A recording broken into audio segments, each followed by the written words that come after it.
Hello friends, विद्यार्थी मित्रांनो, आज आपण आपला जो 5th लेसन आहे त्यातील सेकंड पार्ट पाहणार आहोत. त्यातील पुढचा पार्ट आपण आज पाहणार आहोत.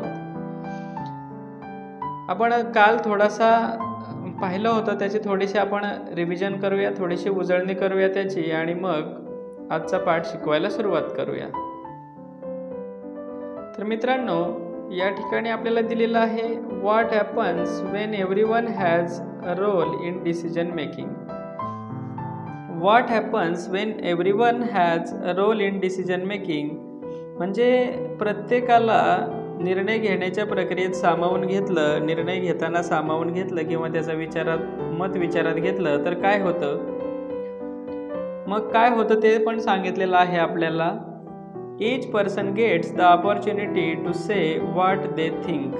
प्रत्येकाला तो काय बोलतोय किंवा त्याचं काय मत आहे किंवा तो जो काय विचार करतोय ते बोलण्याची त्याला ऑपॉर्च्युनिटी म्हणजे संधी मिळत असते. By asking everyone's opinions, the subject is thoroughly discussed from every aspect.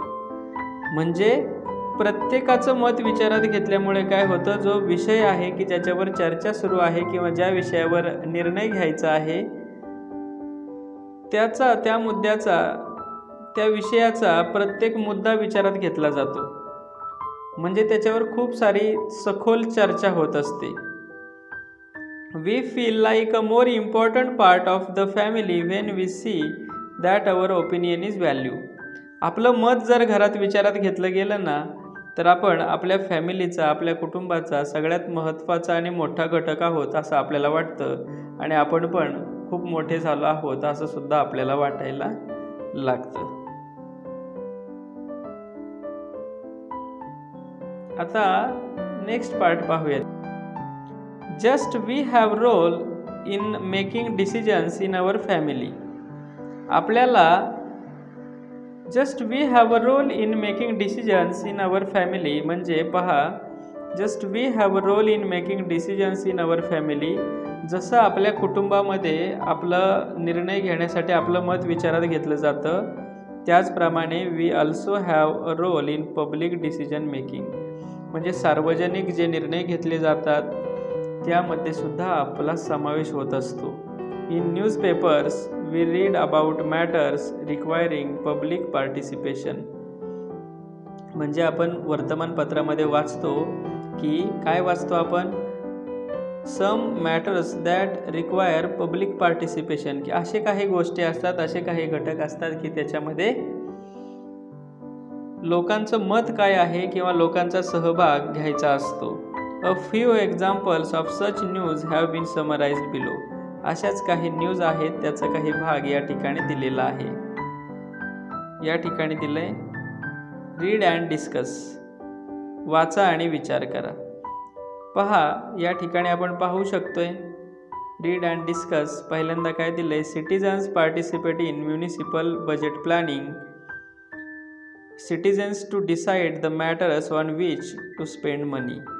म्हणजे जे लोक आहेत, नागरिक आहेत, participate in municipal budget planning, जी महानगरपालिका असते मोठ्या शहरांमध्ये, त्याचं जे बजेट असतं, अर्थसंकल्प असतो की आपण ठराविक वर्षामध्ये कोणत्या गोष्टीवर खर्च करायचा, कोणत्या गोष्टीवर पैसे खर्च करायचे, त्याच्यामध्ये सहभाग घेत होते लोक. Citizens to decide the matters on which to spend money म्हणजे कोणत्या गोष्टीवर खर्च करायचा हे लोक ठरवत होते किंवा लोक ठरवतात.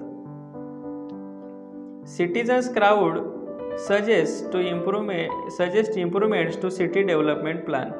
सिटी डेव्हलपमेंट प्लॅन असतो जो की बाबा आपली सिटी जी आहे, आपलं जे शहर जे आहे त्याचा डेव्हलपमेंट, त्याचा विकास करण्यासाठी जो प्लॅन केला जातो, जो योजना केली जाते, त्यात सिटीजन सजेस्ट म्हणजे सिटीजन जे आहेत, नागरिक जे आहेत त्या ठिकाणी राहणारे, ते सुद्धा आपलं मत त्या ठिकाणी व्यक्त करू शकतात. Inauguration of road joining 6 villages, joint effort bye 6 villages bears fruit. पहा, या ठिकाणी म्हटलंय inauguration of road joining 6 villages, 6 गावांना जोडणारा जो रस्ता आहे त्याचं उद्घाटन झालेलं आहे. Joint effort bye 6 villages bear fruit, 6 गावांनी मिळून केलेले जे प्रयत्न आहेत त्याचं त्यांना फळ मिळालेलं आहे. म्हणजे लोकसहभागातून सुद्धा मोठ्या मोठ्या गोष्टी ज्या आहेत पब्लिकसाठी किंवा ज्या सार्वजनिक गोष्टी आहेत त्या घडत असतात, त्या होत असतात. या ठिकाणी आपण पाहू शकतोय, we feel the need for minor changes our environment. म्हणजे आपल्याला आपल्या पर्यावरणामध्ये बदल करण्याची थोडीशी गरज भासत असते.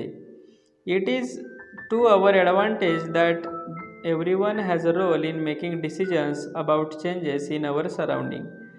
इट इज अवर ॲडव्हान्टेज, तो आपला काय फायदा आहे, कोणत्या प्रकारचा आहे पहा.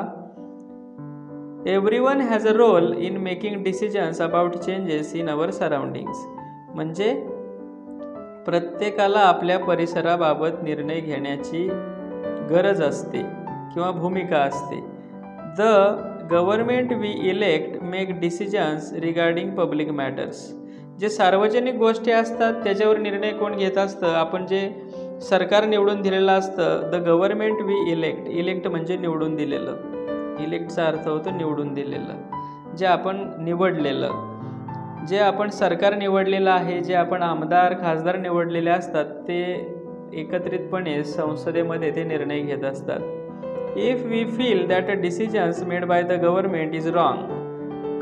कधीतरी आपल्याला वाटलं जर सरकारने घेतलेला निर्णय चुकीचा आहे, we can register our opinion. आपण आपलं मत नोंदवू शकतो, म्हणजे आपण आपलं मत सांगू शकतो की सरकारचं इथं चुकतंय.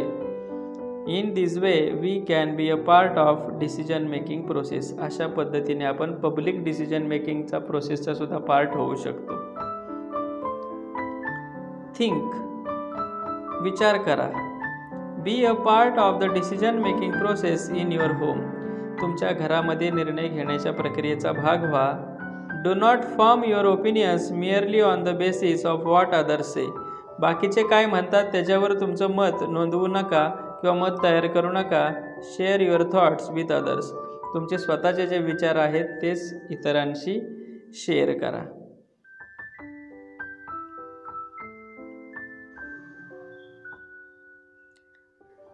आता या ठिकाणी पहा काय म्हटलंय, आपण पाहू शकतो. कॅन यू टेल, तुम्ही सांगू शकताय का, तुम्ही सांगू शकता का. Note the following situations carefully. खालील ज्या सिच्युएशन आहेत आपल्याला दिलेलं आहे, खाली काही सिच्युएशन दिलेले आहेत. State which of the children show honest behaviour. कोणत्या प्रकारची मुलं ऑनेस्ट बिहेवियर म्हणजे प्रामाणिकपणा दाखवतात किंवा प्रामाणिकपणे वागतात ते आपल्याला सांगायचं आहे. या ठिकाणी पहा, आफरीन पहिलं एक्झाम्पल दिलेलं आहे. फर्स्ट सिच्युएशन काय दिलेले आहे पहा. Afreen borrow a pencil from Meenu. म्हणजे आफरीनने मीनूकडून पेन्सिल उसनी घेतली किंवा मागून घेतली. After she finished using it she return it. म्हणजे आफरीनने पेन्सिल घेतल्यानंतर आफ्टर शी फिनिश्ड युजिंग म्हणजे तिची वापरून झाल्यानंतर पेन्सिल, शी रिटर्न इट तिने तिला परत घेतली. मग आफरीन प्रामाणिकपणे वागतीये का. बरोबर, तुम्ही सुद्धा घेता ना मित्रमैत्रिणींची पेन्सिल, एखादी वस्तू घेता आणि वापरून झाली की परत देता. म्हणून ऑनेस्ट बिहेवियर कोण दाखवतंय. Honest behaviour shows by Afreen. Afreen प्रामाणिक मुलगी आहे, तुम्ही सुद्धा प्रामाणिकपणे वागायचं. त्यानंतर म्हटलंय Shama fell from her bicycle. जी शमा आहे ती तिच्या बायसिकल म्हणजे सायकलवरून खाली पडली. However she told her mother. पण तिने तिच्या आईला काय सांगितलं. Neha push me off the bicycle. नेहाने मला ढकललं. मग आता शमा ऑनेस्ट आहे का, तिची बिहेवियर ऑनेस्ट आहे का, नाही. नेहाने तिला काहीच केलं नव्हतं, श्यामा तिची स्वतःचीच पडली होती सायकलवरून. म्हणून Shyama does not show honest behaviour. Mary took the bag she found in a rickshaw. मेरीला काय झालं, एक बॅग सापडली रिक्षामध्ये. And she gave to a police station. आणि ती कोणाला दिली, तिने पोलीस स्टेशनला दिली. मग मेरी ऑनेस्ट बिहेवियर आहे का मेरीची. हो, मेरीची सुद्धा ऑनेस्ट बिहेवियर आहे. मग ऑनेस्ट बिहेवियर कोणाची नाही आहे, शमाची नाही आहे. आता आपण या ठिकाणी पाहूया effect of honest and dishonest behaviour. म्हणजे आपण ऑनेस्ट आणि डिसऑनेस्ट त्याचे परिणाम काय होतात ते पाहूया. Effects of honest and dishonest behaviour, म्हणजे आपण प्रामाणिकपणे वागण्याचे किंवा न वागण्याचे काय परिणाम होतात पहा. We do many things every day, आपण दररोज वेगवेगळ्या गोष्टी करत असतो. समटाइम्स वी मेक मिस्टेक, कधी कधी आपल्याकडून चुका घडतात किंवा आपण चुका करतो. प्रत्येकजण चुकतो, शिक्षकसुद्धा चुकतात, विद्यार्थीसुद्धा चुकतात, आईसुद्धा चुकते, मुलंसुद्धा चुकतात. When we realise that we have made a mistake, जेव्हा आपल्या लक्षात येतं की आपण चुकलोय, we should talk about it openly with our friends and family. जर आपल्याकडून एखादी चूक झाली असेल तर ती आपण आपल्या मित्रांशी आणि कुटुंबातल्या लोकांशी प्रामाणिकपणे सांगितली पाहिजे. काय होतं मग याने? By doing this we learn to be honest and find a way to correct our mistake. आपण त्याच्यातून ऑनेस्ट म्हणजे प्रामाणिकपणे वागण्याचा प्रयत्न करायला लागतो आणि we find a way to correct our mistake, आपल्या चुका सुधारल्या जातात. आणि जर त्या चुकीबद्दल आपण कुठेच बोललो नाही तर पुन्हा ती चूक आपल्याकडून घडत असते. It is also necessary to be honest and sincere in our work. It is also necessary to be honest and sincere in our work, म्हणजे आपण जे काम करतोय त्याच्यात आपण प्रामाणिक असलं पाहिजे. We must try hard to keep the trust in any relationship. कोणतंही नातं असलं किंवा कोणतंही काम असलं तरी त्या कामामध्ये लोकांचा आपल्याकडे पाहण्याचा दृष्टिकोन विश्वासाचा पाहिजे. अँड नेव्हर चीट, आपण कोणाला फसवलं नाही पाहिजे. If we are honest we do not have to,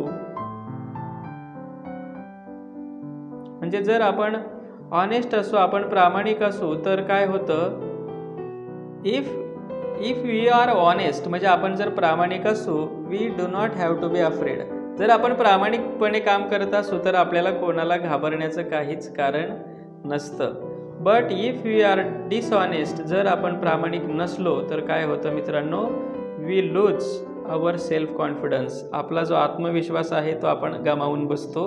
आपल्यामध्ये कॉन्फिडन्सच राहत नाही, कारण की आपण खोटं वागत असतो, आपण चिटर असतो. मग we must be honest at home as well as in public. आपण घरीसुद्धा प्रामाणिकपणे वागलं पाहिजे आणि बाहेर लोकांमध्ये गेल्यावर सुद्धा आपण प्रामाणिकपणेच वागलं पाहिजे. Everyone respect an honest person. प्रत्येकजण प्रामाणिक व्यक्तीचा आदर करत असतो. Honesty is our strength. जे प्रामाणिकपणा आहे तीच आपली ताकद असते, म्हणून आपण नेहमी प्रामाणिकपणे वागलं पाहिजे. आता हे झालं घरी आपण प्रामाणिकपणे, मित्रांशी प्रामाणिकपणे कसं वागायचं. आता आपण ऑनेस्टी इन पब्लिक लाईफ म्हणजे आपण सार्वजनिक जीवनामध्ये, समाजामध्ये कसं प्रामाणिकपणे वागायचं ते पाहूया.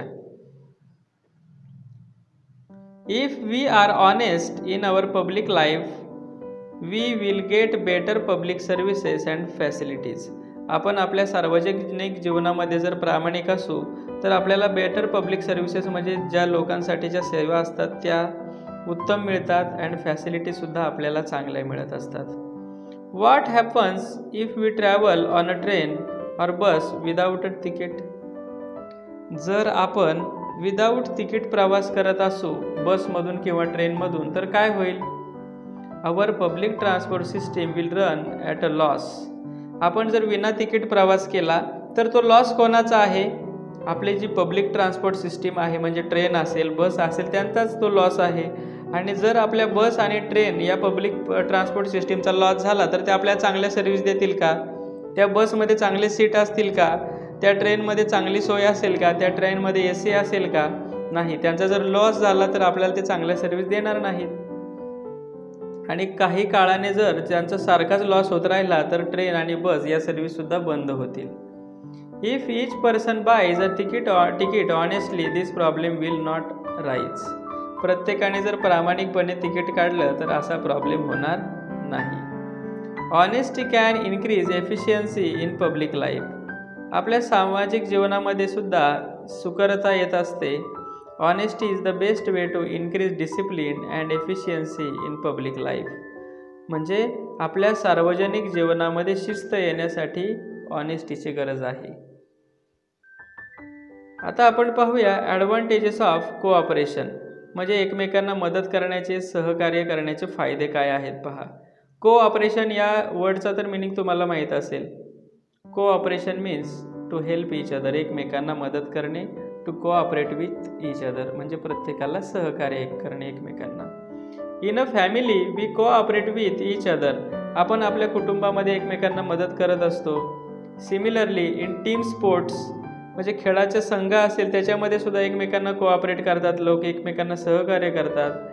The more players cooperate with one another the better is their game, एकमेकांना ते कोऑपरेशन नाही केलं तर त्यांचा गेम आहे किंवा त्यांचा जो खेळ आहे तो चांगला होणार आहे का? नाही. Instead of keeping the feeling of cooperation restricted to sports we should bring it into public life, आपण फक्त खेळतानाच नाही तर पब्लिक लाईफ जे आहे आपलं सार्वजनिक आयुष्य तेव्हासुद्धा आपण एकमेकांना कोऑपरेट केलं पाहिजे, एकमेकांना मदत केली पाहिजे.